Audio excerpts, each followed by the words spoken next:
Hello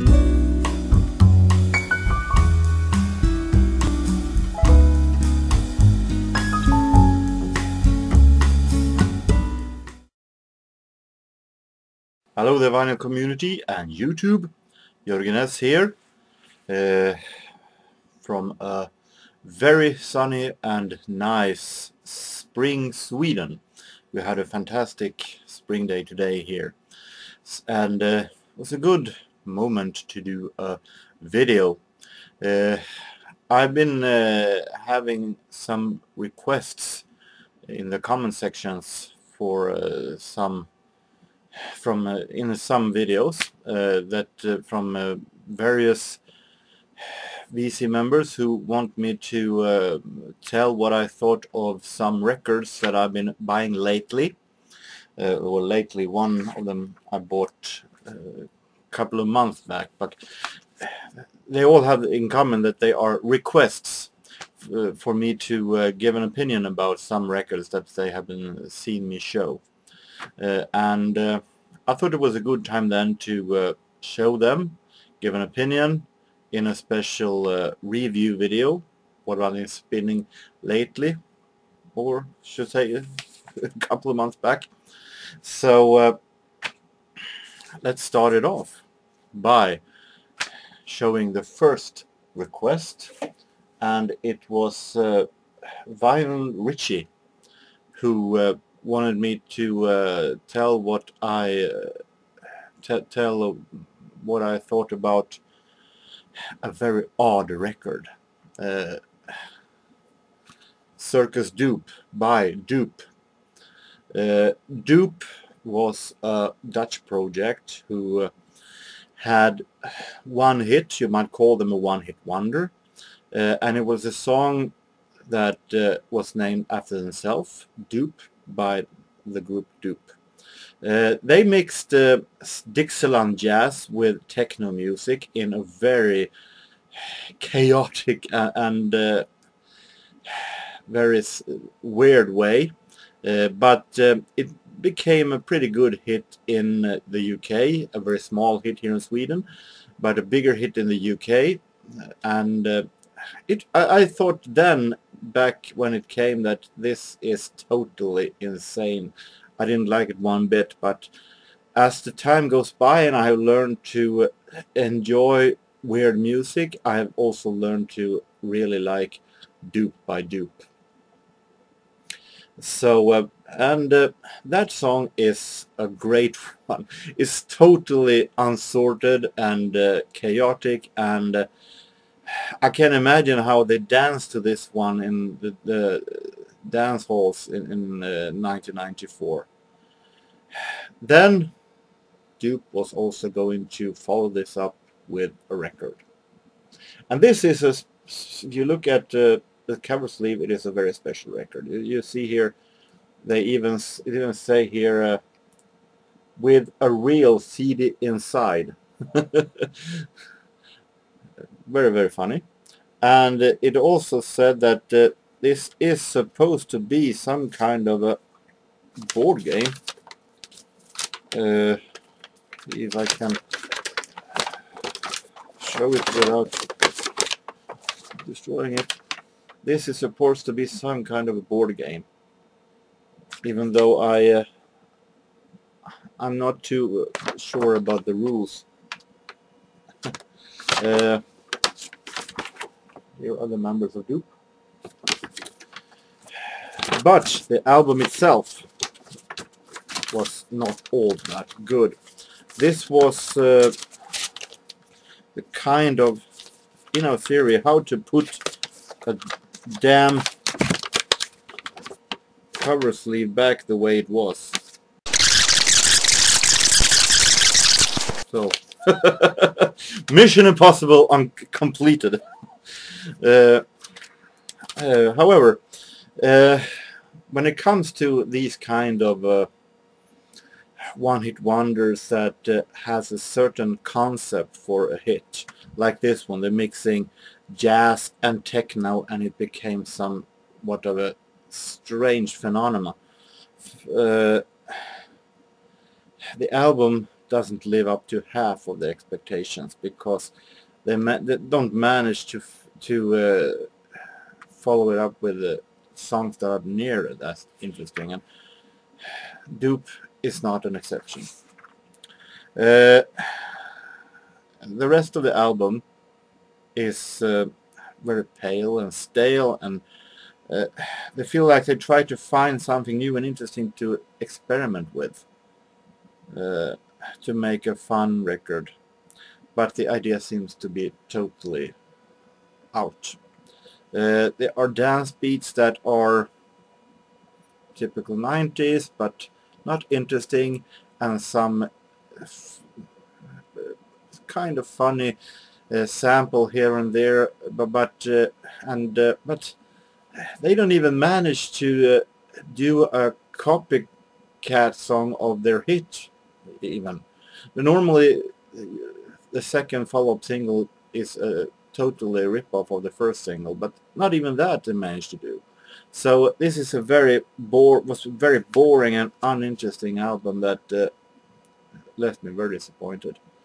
I might get rid of this in the process future on, when I get hold of the single Doop by Doop. Then this one is gone. But until I found the single, I will keep it just for that song only. So, album number 2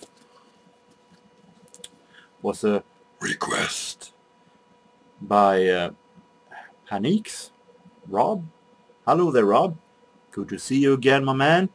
You wanted to know how Stan Getz Reflections sounded like. Album that I bought at the vinyl fair just a couple of weeks ago. This album was this special Stan Getz album is arranged by Klaus Ågerman and Lalo Schifrin. Lalo Schifrin have done classic songs in 1960s style that leans somewhere between Latin music and easy listening, Schlager style. He's a composer of the classic Mission Impossible theme, among others. I said I was very interested to hear what Lalo Schifrin had done with Stan Getz, and I really liked what I heard. It lived up, unlike Doop, it lived up to my expectations fully. This is really relaxing and fun crisscross between one of the best jazz musicians ever and some 60s Schlager sounding sound, and some Latin feelings, of course, both when it comes to Lalo Schifrin, who've done a lot of Latin music, and Stan Getz as well, who have made Brazilian music, so they're bound to have some Latin feeling here. But most of all is relaxing jazz with a touch of 60s easy listening and Schlager, and with some very beautiful singing by a small choir also,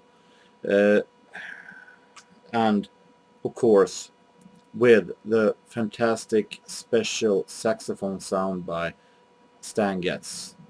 This is a relaxing and fun jazz easy listening album with a huge orchestra.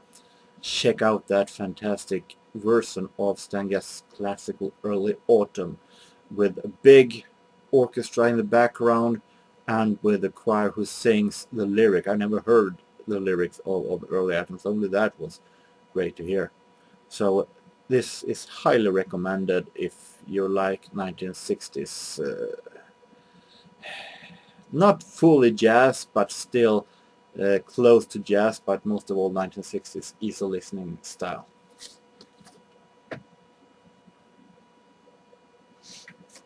A couple of months back, John Bellamy.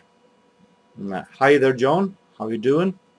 Got interested when I found, when I showed in a vinyl and CD update, Spirit of Eden by Talk Talk. I wanted to know what I thought about it.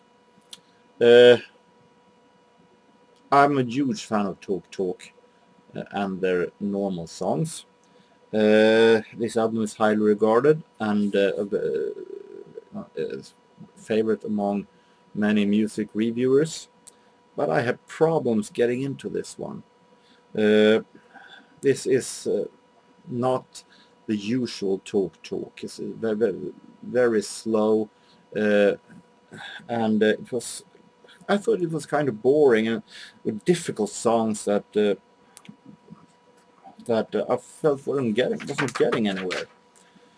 I'm a guy who likes strong melodies and strong productions, and I felt like this album lacked of both of it. So it wasn't really my style. I prefer the synth pop style of talk, or where you can hear really hear their way of creating great melodies and strong refrains and Mark Holly's great voice.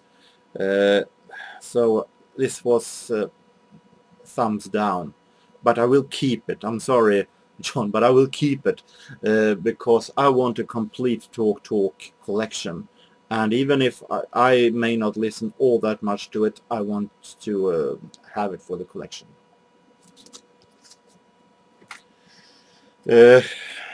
Finally, a record that wasn't a request.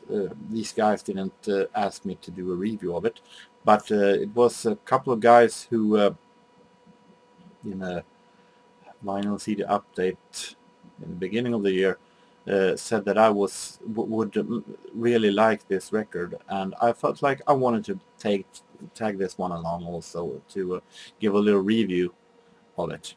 It was Retro 2, Dean, and Junkie NL, Paul, from the Netherlands, that thought that I would like Thelma Houston and Pressure Cooker with I Got the Music in Me from 1975, I think. 1975. And they were right. I love this one. This is a fantastic album. I never heard of Pressure Cooker before. I never heard of that band. But I love Thelma Houston, which was the reason why I got interested in this album. And really great cover also. And I love this mix that Pressure Cooker have with between funky soul and late 60s jazz rock style, especially in the instrumental parts that they have, because they are Thelma Houston makes a couple of songs, and we also have Pressure Cooker doing a couple of instrumental songs. But I was very happy surprised by Pressure Cooker, since I never heard them before, and instrumental tracks are awesome. And Thelma Houston is, of course, fantastic. I didn't expect anything else, but she's fantastic here. And they play very well together. Thelma Houston songs is fantastic. I love the song To Know You Is To Love You. Fantastic song. And I also love the guitar solo in it. And also I love the ballad Don't Misunderstand. I think that is just an amazing 70s soul ballad that Thelma Houston always does the best, and it's very, very, very relaxing. I only have one problem with this album, and it's one song that I really don't like, and that is the song Reggae Tune, that I feel is not suitable for the rest of the funky great soul album. It is a weak song that I feel is uninteresting. It's also an instrumental song that I don't really understand what they have put in here. But that song does not destroy the entire picture of this album and how great this album is overall. So I like this album, and hopefully I will listen to it many times again.